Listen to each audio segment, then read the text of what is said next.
to the Department of History, University of Kolkata, and especially to Eminent for inviting me over here.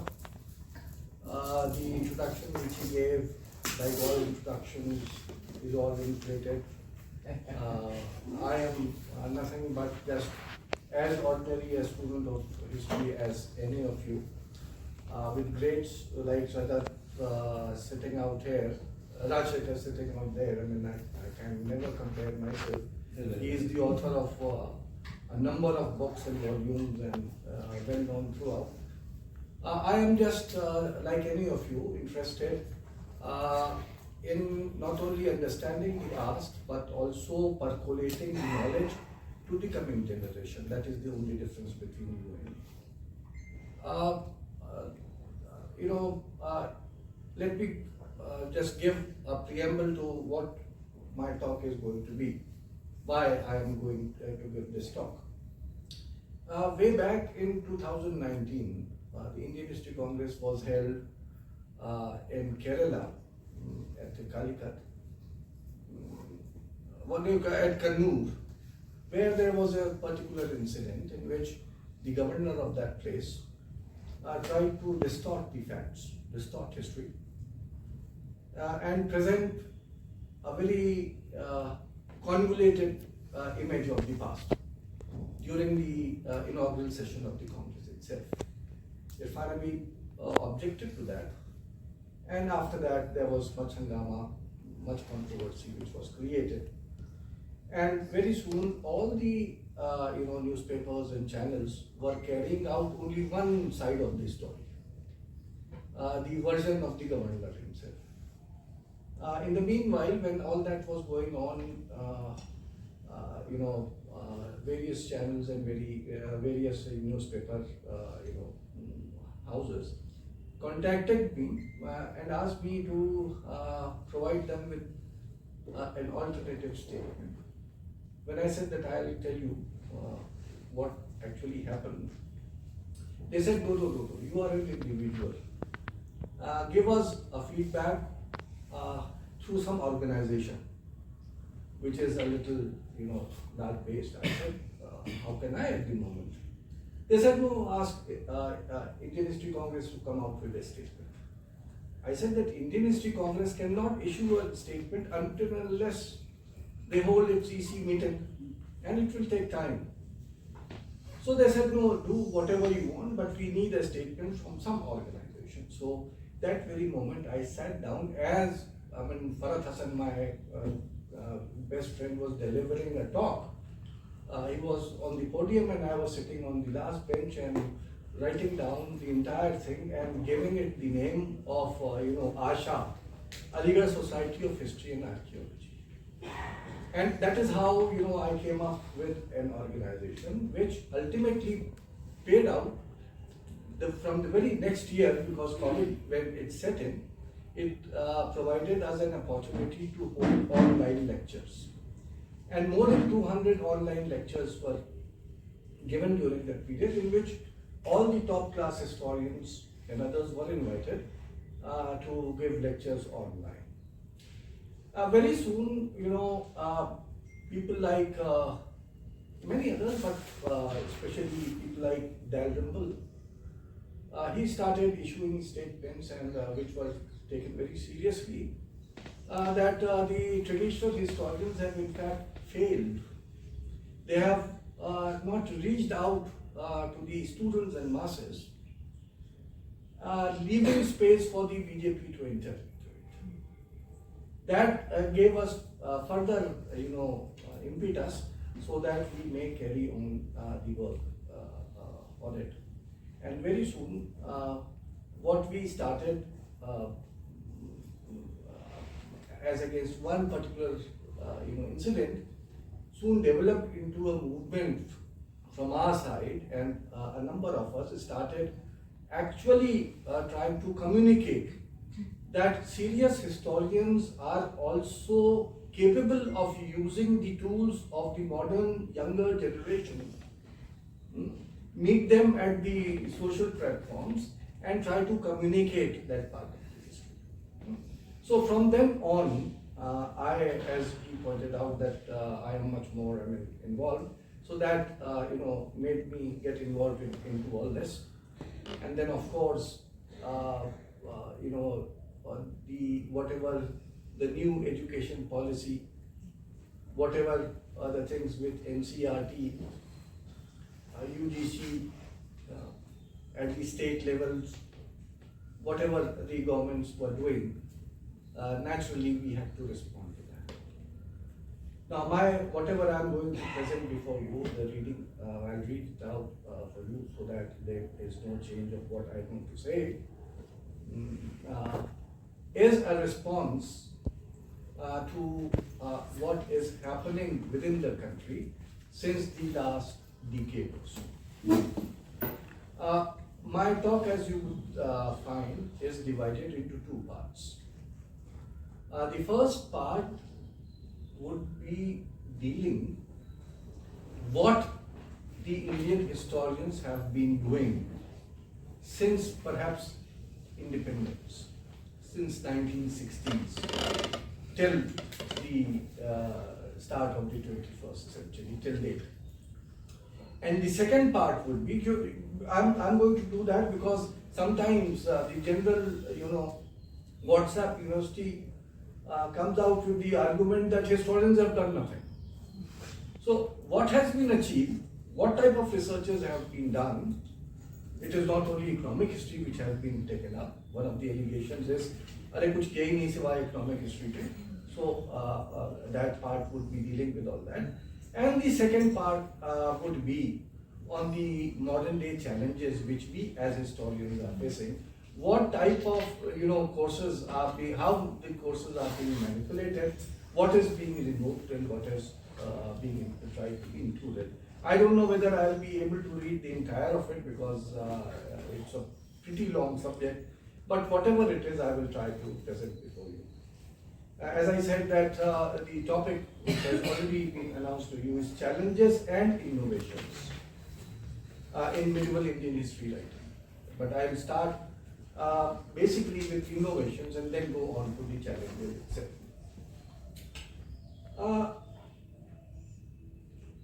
In the time which is allotted to me, perhaps around 40 to 50 minutes or whatever, I will try not only to talk about recent trends in the writing of medieval Indian history, the innovative themes and areas of research, but also about the challenges which we as historians are facing in the light of the introduction of the new education policy and the changes being wrought in the history syllabus of school, colleges and even universities of the country.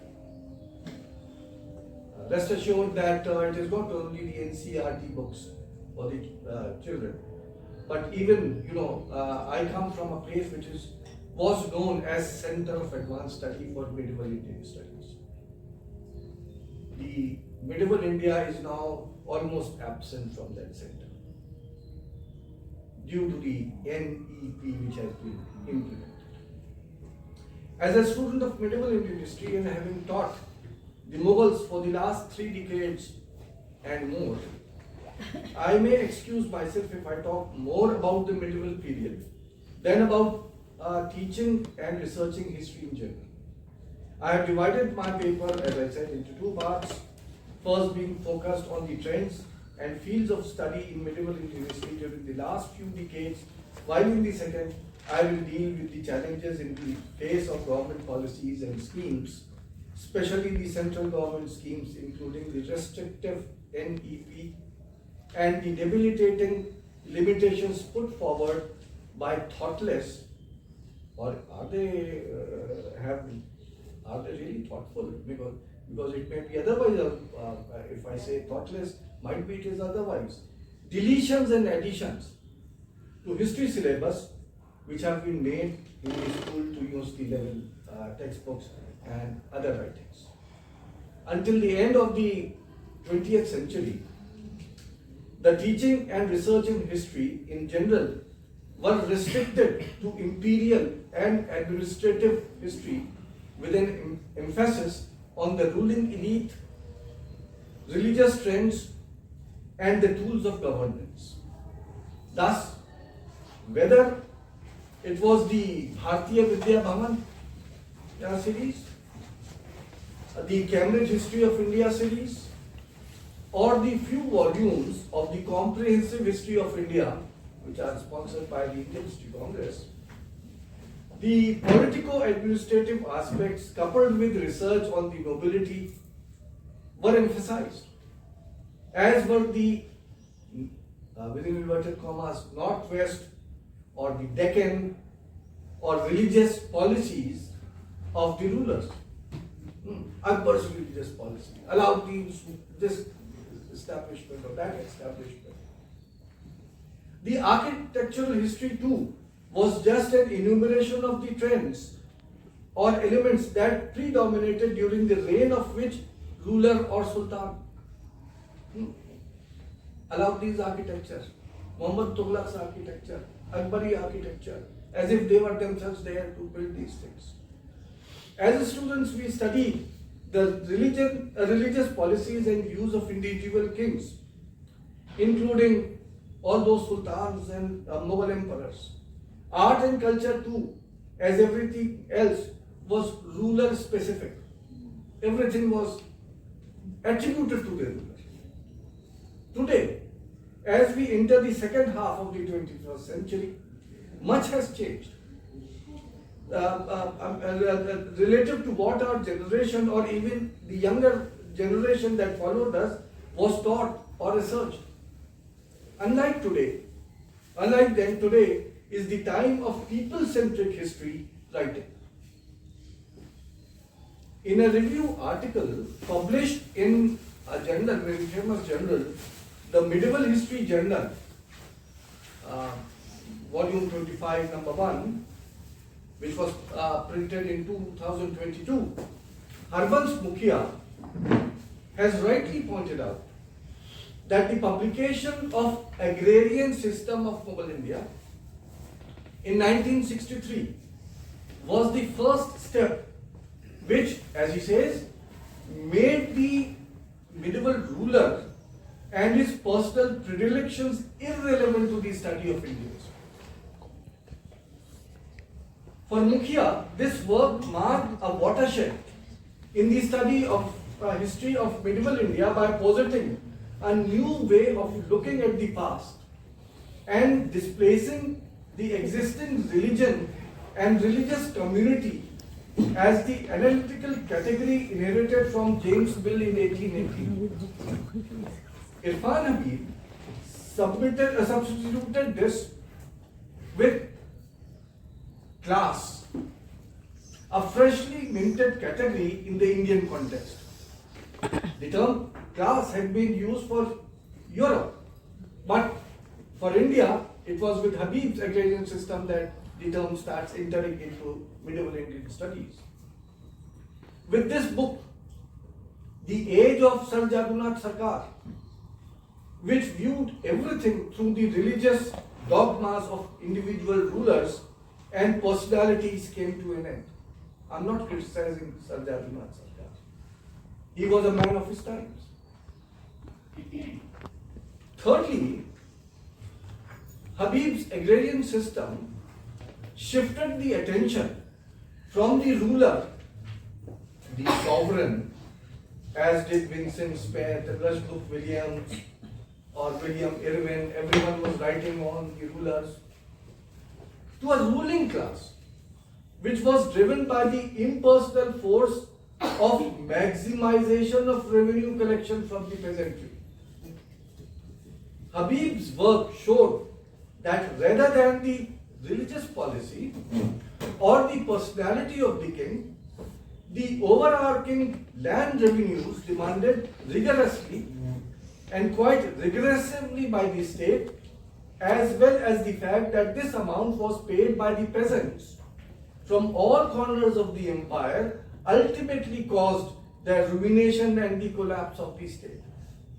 Whether a peasant was a Hindu or a Muslim, a caste or whatever his caste or religion might have been, everyone was taxed similarly, and the ruination was caused by a particular class to another class. works like Satish Chandra's Parties and Politics at the Mughal Court, 1707 to 40. I hope that most of you would have gone through it. Published in 1959, followed by M.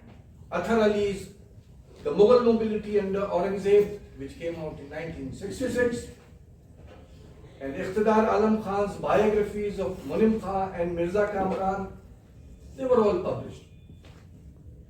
From this period, through the 1980s and 1990s, was the period of the ascendancy of the economic history of medieval India and research on Mughal administrative systems. The last decade of the 20th century also saw the publication of two crucially important dictionaries and an atlas. The Apparatus of Empire by M. Athar Ali, published in 1985, was a major reference work on the Mughal bureaucracy for the reigns of Akbar, Jahangir and Shah Jahan. Any discussion of Mansab and Jagir under the Mughals and of those who held the nobility was incomplete without a reference to it.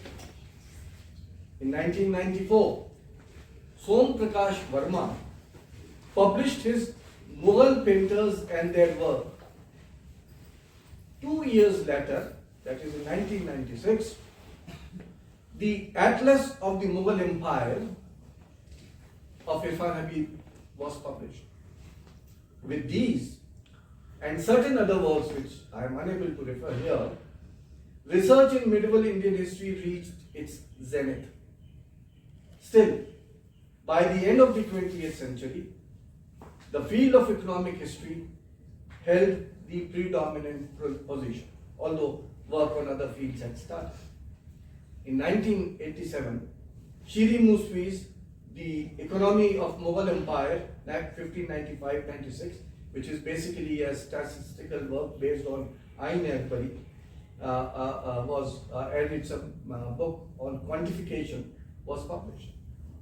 By now, however, many new areas and perspectives were being added to Indian history.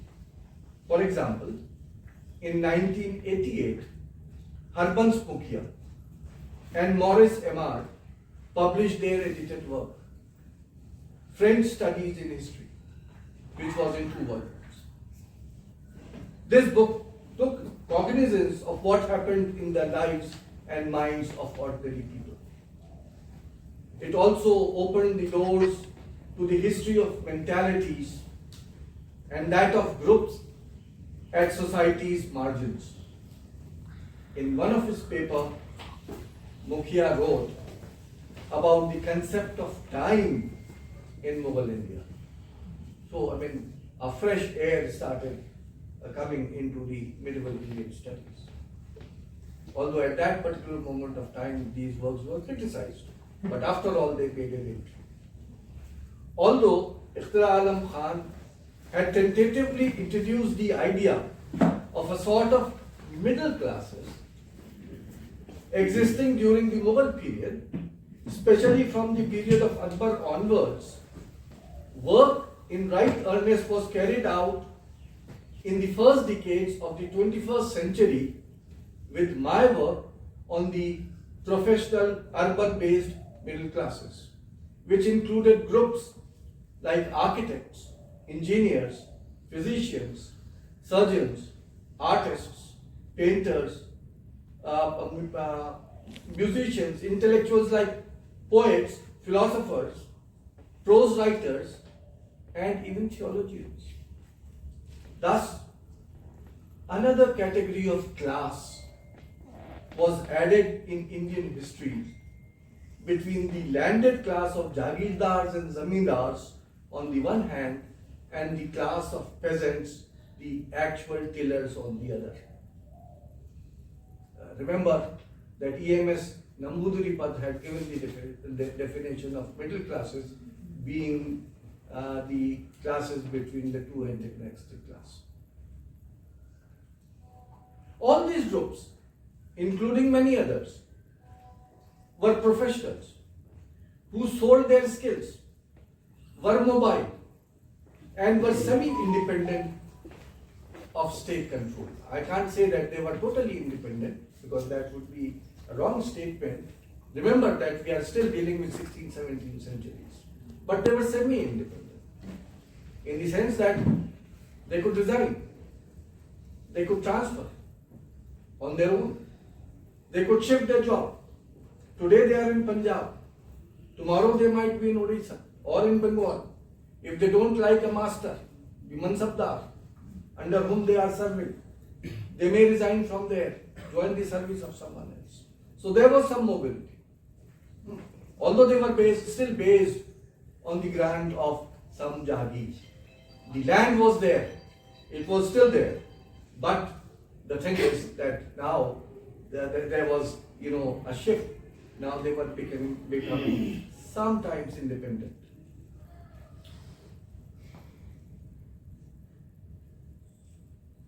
If till now work had been done only on the landed ruling elites, now the focus shifted to those with the least dependence on land, whose strength lay in their skill.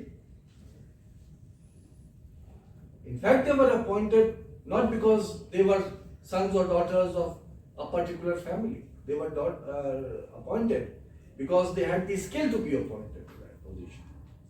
Focus shifted to their role in shaping the cultural, intellectual, and social landscape. Even the focus of architecture began to shift from buildings for and by royalty and nobility to structures commissioned and built for the general public.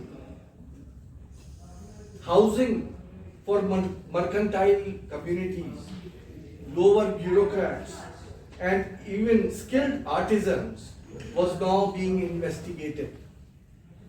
If earlier work was confined to tombs, mosques, and palaces, now the study conducted was on local and household temples, imambadas, sarais, hospitals, educational institutions like madrasas and pathshalas, even stables of animals, etc., etc. With this shift of focus from the ruling classes to the middle classes, as enumerated above, all of whom drew their salary and income independent of the land and lived their lives in various urban centers spread over the empire, mostly far removed from the court and courtiers, works on towns and cities also started.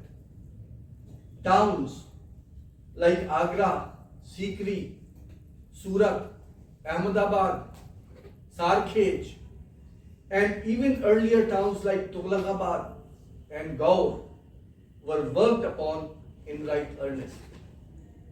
In 2016, the late Anirudh Ray, in fact, he was the first one who introduced me to these three departments where we are sitting today. He published Towns and Cities of Medieval India, a brief survey. If you haven't seen this book, please go and read it. Studies were carried out on the likes of Balkrishan Brahman and Chandrabhan Brahman, based either on the letters written and exchanged by the family members of these tribal classes and the lower bureaucracy, or on the information gleaned from the autobiographies left behind by petty traders like Banarsi Das, who wrote Artha Kathana. Previously, it was only the letters of Abul Fazl and whatnot which were being studied. These were all who lived in the heart of what was the Mughal Empire and were by no means representing the state. Then there were works done, for example, based on the diary left behind by another petty bureaucrat who was more out of job than in service in petty positions. In fact, I'm talking about Etamad Ali Khan. who moved from place to place, from Khambayat to Agra, then on to Fatehpur Sikri and Delhi, and then slowly back to Surat in search of a job and livelihood. You read his account and you will find the details of various travails of what this scribal class was going through. One may in this context also mention another very important source, Tazkira-e-Peer Hassu Teri, a versified text by a Hindu clerk, Surat Singh, who writes about his Muslim peers and interweaves his own travails in the narrative. All these works focus on how ordinary people perceived and interacted with the state. None of these works presents a top-down view. Instead, the attempt to understand the situation from the perspective of the people at the grassroots level is what they signify. In 2014, Studies in People's History, a journal of the Aligarh Historian Society, was launched and edited by Professor Irfan Ali. If his agrarian system had removed the focus from individuals and introduced class in 1961, this journal, which was started by him, firmly put the focus on the people's history. In its inaugural issue, it included contributions on, for example, paper manufacture in medieval India. Incidentally, I am also self-promoting because this paper was written by me. But I am representing to show that how, non-official, these items were being now added. And then there was a paper on Sanskrit literary works by Jains under the Mughals, which was also there in the inaugural issue of this journal. The latest issue of this journal, volume 12, number 2, was published 2 months back. It was released in December 2025. Now we are working on the next issue and hopefully it would be out in June. The Aligarh Historian Society also launched a grand project of around 36 volumes, if not more, of what they called as People's History in India. The first of which was authored by Irfan Ali in 2018. And that volume was on prehistory. This ambitious project includes volumes on themes ranging from ancient to modern. So far, 13 volumes under this scheme have been printed. Hopefully, the others would also come out. Works of a similar nature are also going around elsewhere. I will only mention very few of them. For example, Abhishek Kaikar's book, The Kings and the People, which came out in 2020 and challenges the narrative of imperial decline and places ordinary people at the center of the story. Another field of new research is medieval archaeology. Surface excavations and field explorations have been conducted in recent years, shedding new light on medieval society, culture, and technological development. I will only refer to a few works here. Meherdad and Natalie Shugohi, who worked on Tughlaqabad. Anirudh Ray on 15th century Bengal capital Gaur. Works of scholars like John M. Fritz, George Michel, Anila Varghese, C. M. Sinopali, all of whom worked on Hampi, and my own work on Fatehpur Sikri. All these works brought to light what had not been found in the written records. Fatehpur Sikri Revisited, which was published in 2013, is the first to collate written records and primary sources with archaeological data and information gleaned from miniatures, both in manuscripts and on the walls of these structures. My work on an arid desert settlement near Jaisalmer, in Irfan Habib's words, brings to light the first rural site of the medieval period. However, when Farhat Hassan, my esteemed colleague, my friend now in Delhi University, wrote his very famous, by now it's very famous, paper Performance and the State, Social Change and Political Culture in Mughal India, which he published in 2021, he found that all the works which I have referred above still revealed a top-down perspective. My view was that they are not top-down, but he maintains that they are top-down perspective, which he was attempting to reverse for the first time. Whether he is correct or me makes no difference. Both at least believe that it should not be top-down and people's history should be studied. His work examines local power relations and the prevailing pluralism during the period.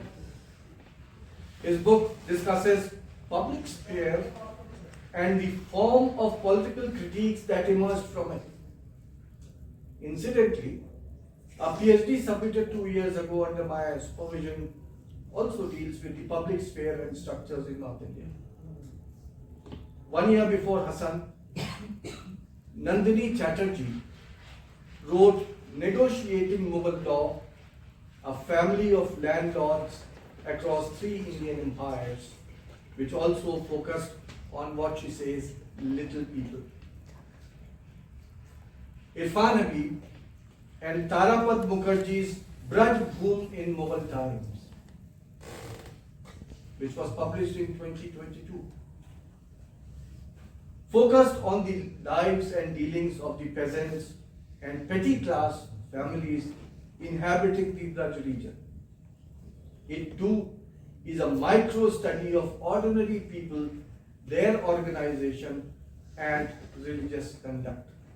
In this brief survey of new themes of medieval Indian history writing, I have missed out much. It is not a very comprehensive list. You may point out such and such things have been left out.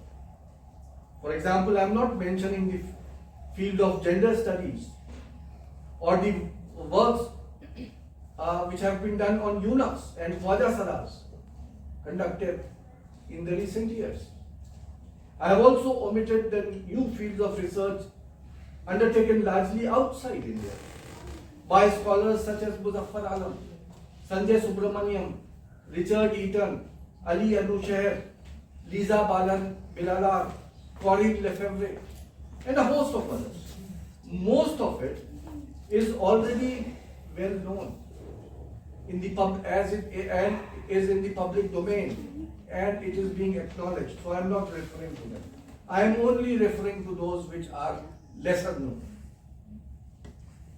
Suffice it to say that today the study of medieval Indian history is not restricted to a single or 2 fields. The horizons have expanded, and almost all aspects are being encouraged for study and analysis. However, this brings me to the severe challenges which we as historians are also facing. I think I have some time left. Yeah. Just stop me whenever you want. We have under 20 minutes. You know, a person of 36 years teaching does not know how to stop, so you have to stop.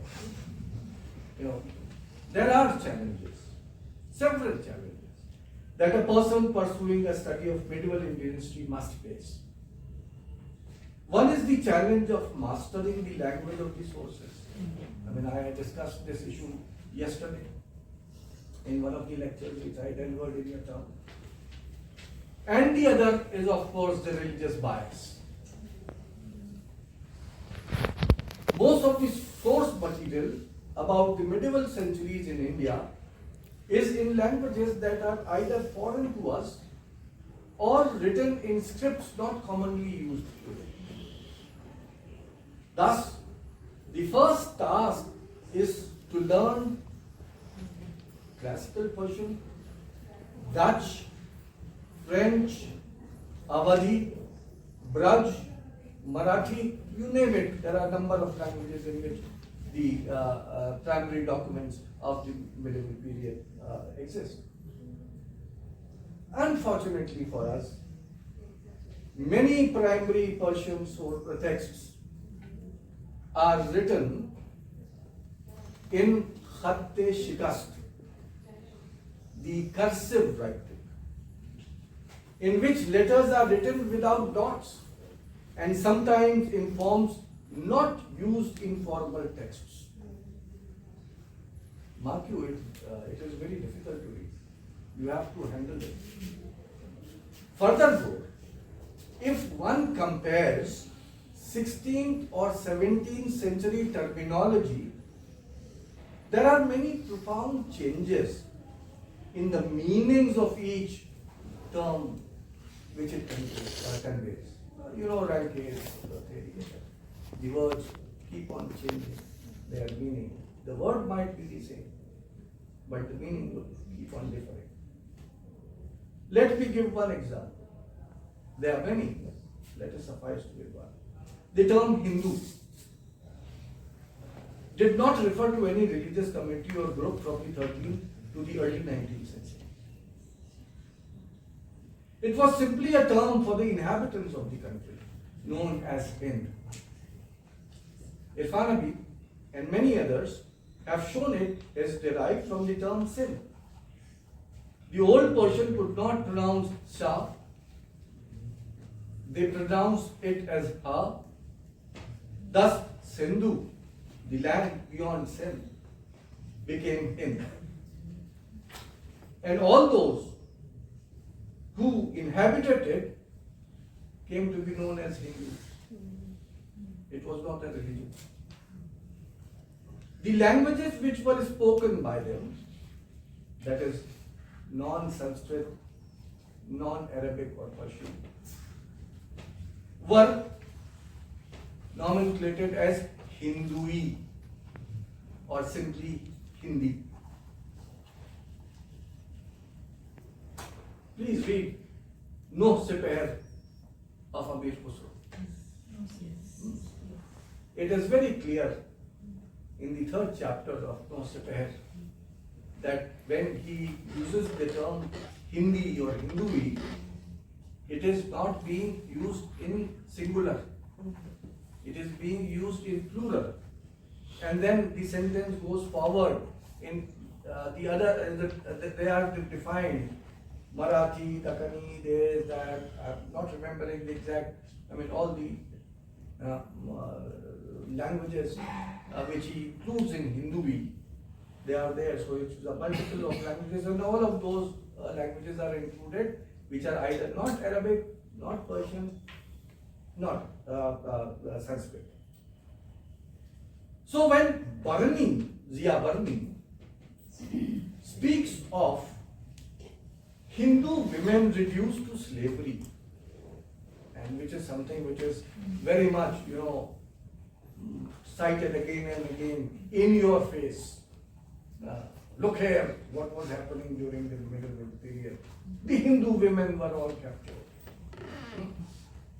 Zia Barni is simply using the term Hindu, not for the religious community at all. He is using it for the intermediary indigenous class, who were the tax collectors, who were amassing money. It was only them who were being punished for duping the state. It was not the masses. He simply meant the indigenous people. No religion was involved. Even today, you go for Hajj to Arabia, you will never be referred to as Musalman. Hindu I am. Yeah, I believe. Remember the term which Nadir Shah's army used for the Mughal ruling elite and the Mughal emperor himself when the massacre of Delhi was taking place. Hinduane kalma go. Those Hindus who also recite kalma. So remember till very late in time, the word Hindu is not being taken for any religion. Gradually and slowly, and also sometimes that was also included because the indigenous religion was after all a particular religion, say Brahmanism or whatever you call it. But generally when the sources are using, and Eliot and Dawson were naughty enough that they translated only those texts where this difference between, or you can divide between the communities. Now this leads to the second major challenge, communal and religious bias. One must either ignore it, just like Professor Satish Chandra did. In all his writings, whenever Irfan Sahab or anybody would suggest to him that please tackle with this, he said don't give it importance. Ignore it. Or try to grapple with it in a very sensitive way. Unfortunately, most of today's issues that medieval Indian history faces, from modern day Hindutva groups and the new educational policies envisioned by them, arise from this. It is unfortunate that today the medieval era is envisioned, the modern era is perceived as a period dominated by Hindu-Muslim strife. Muslim rulers who tried to control and subjugate the Hindu masses. That is the general perception which is being spread. Thus, in such a narrative, medieval period was a dark period, a period of negativity when Hindus were made to suffer.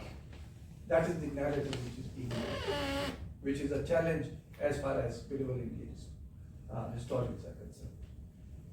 It is but natural that family elders always try to shield the children from any violence that happened within the family in the past.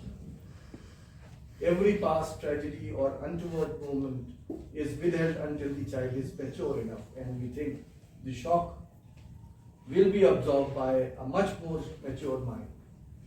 The anxiety of the family elders to protect your young minds for bitter truths that may affect them is understandable and natural. But what is not comprehensible is what, on the contrary, the family elders are doing in contemporary India. In the name of rationalizing the course and what they say, correcting the imbalance, all references to inter-religious cooperation and the making of a common culture are being exorcised. But what is being kept, even emphasized, are references to clashes between communities, both religious and social. Actually, if we look at the new courses to be taught both at school and college and also at the university level, 3 or 4 types of attempts are visible.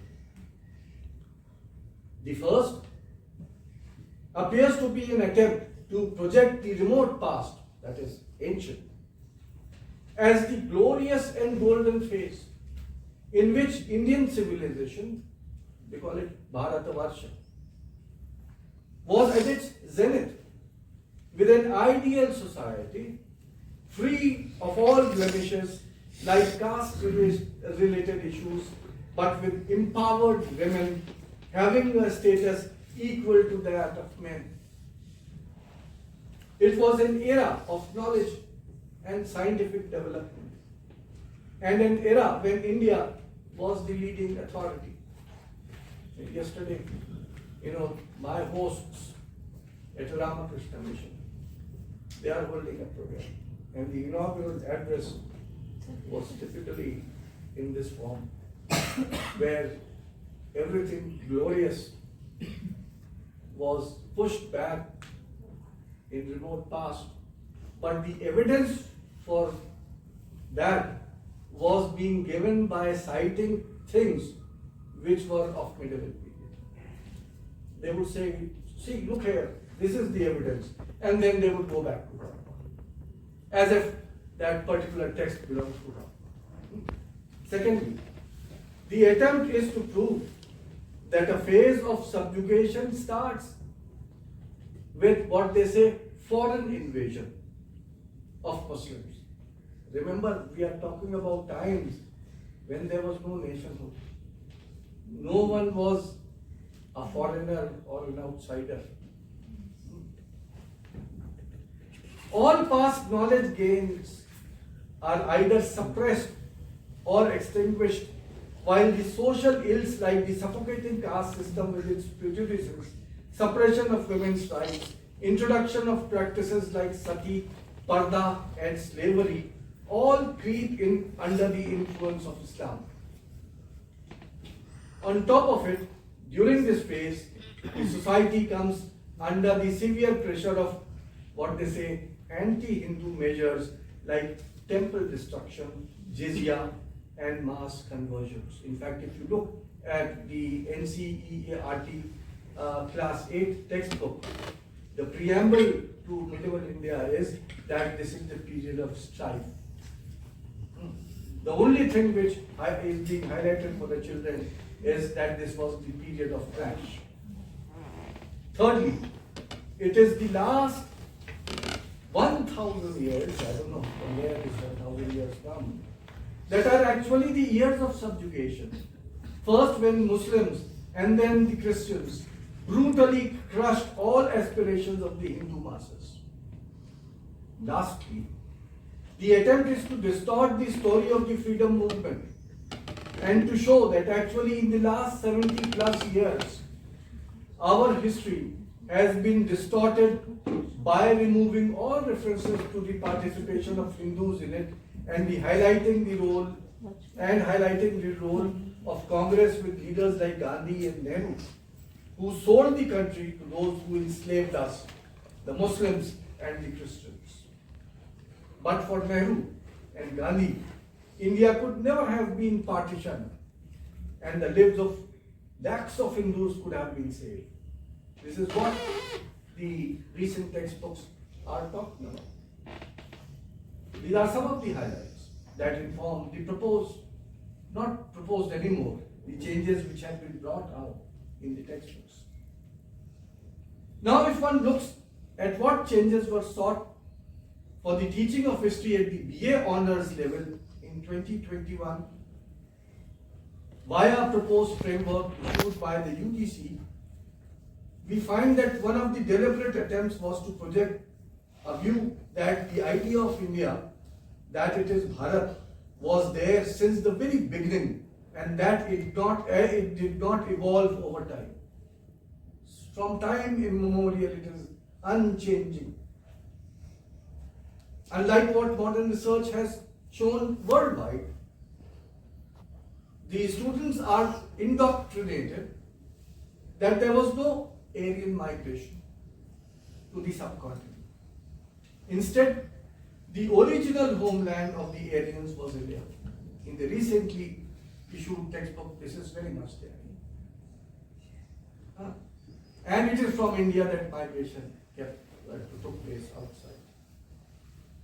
Now, if you assert this necessitates two further revisions. One, that the Harappans were not replaced by Aryans as they were one.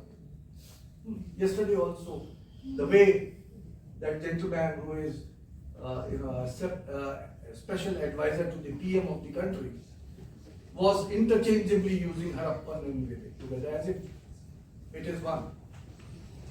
And secondly, this civilization was spread from the Indus Valley to what is now known as North India, which was then watered by a river which has since disappeared, the Saraswati. Incidentally, in Haryana, there are places where the Saraswati was, inverted commas, rediscovered by using tube wells. This then leads to the necessity of finding the elusive river, which they say has gone dried up. To accomplish all this and to prove the greatness of the Vedic past, the epics are to be treated as authentic and contemporary sources, and not as just fantastic stories compiled over a period of time. In this reading of the past, texts like Manusmriti were to be de-emphasized. This helps obscure all passages and evidence dealing with caste, gender, or racial discrimination in ancient India, as if all these concepts were actually added after the coming of Jesus. The same type of suppression and insertions are resorted to when dealing with the medieval, which to the present dispensers of knowledge, like what James Mill and utilitarians had conjured, was a dark age, an age when foreigners who were Muslims devastated and subverted all that had been gained in the glorious past.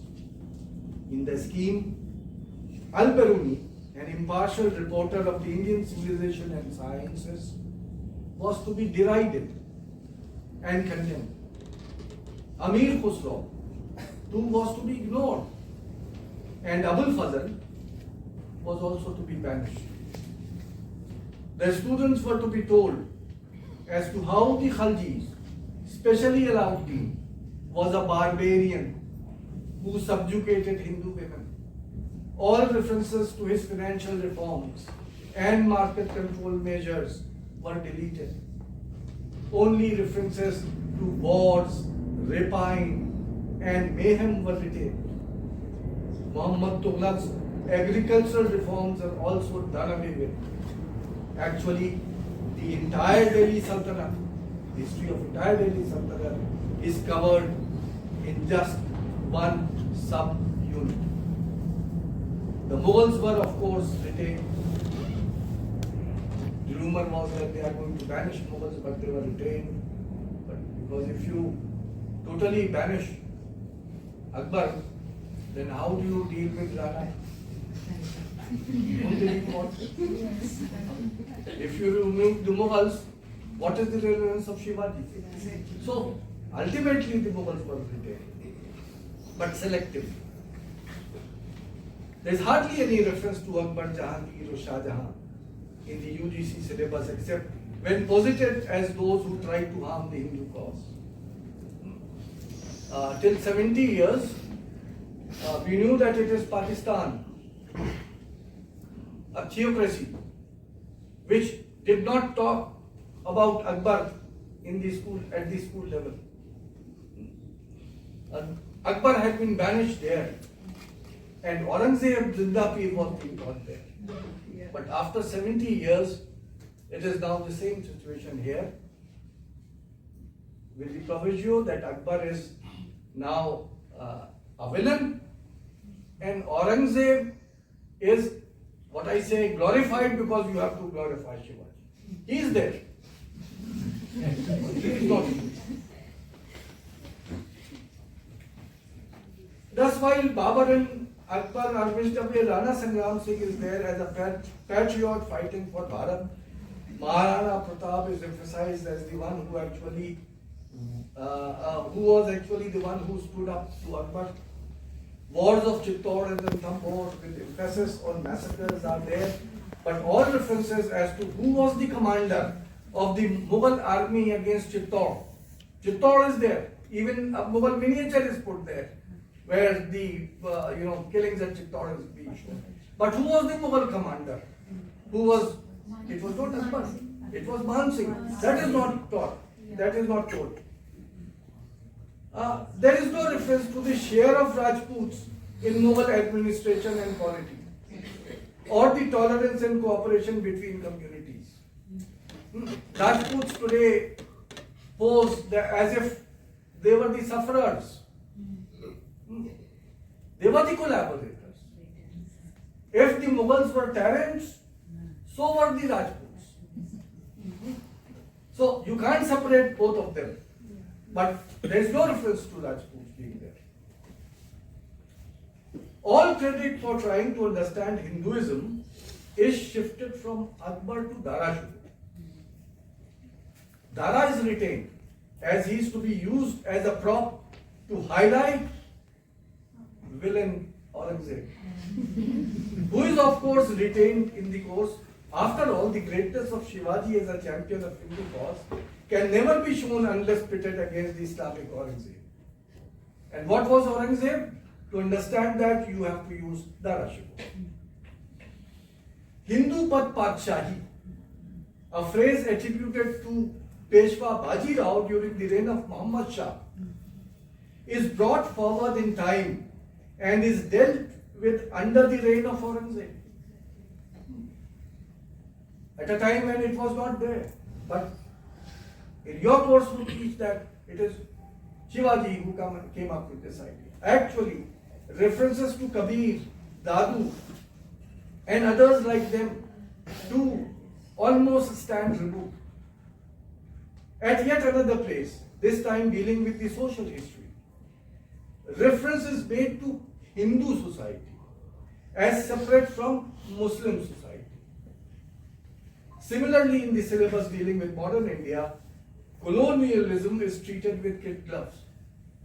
All aspects of economic, social and cultural history of India for the period 1857 to 1947 are removed, as are details of British administrative measures, including drain of wealth. Today's students do not know what was drain of wealth. Even the Bengal famine, 1943-44, is not worthy to be included. Unfortunately, the same agenda is being forwarded by the recent deletions in almost all the textbooks, which is continuing. And now I go on to give various types of removals which are there. I need not go into the details of that, but the result would be that now a student will never know of a past where a Hindu geometrician, Thakpur Pheru, was employed as the mint master of Delhi under Alauddin Khilji.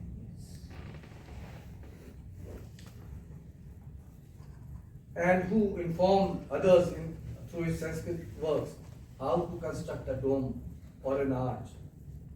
All references as to how and when the great book of Hindustani music, Rag Darpan, was written or translated into Persian. Incidentally, it is the period of Aurangzeb. Movements like those of Kabir are also significantly absent. Are all these changes only for the purpose of rationalization, as they kept on saying, of an already overburdened student who was reeling under the effects of the deadly coronavirus epidemic? Or is it to correct the balance or de-emphasize what has been unduly overemphasized?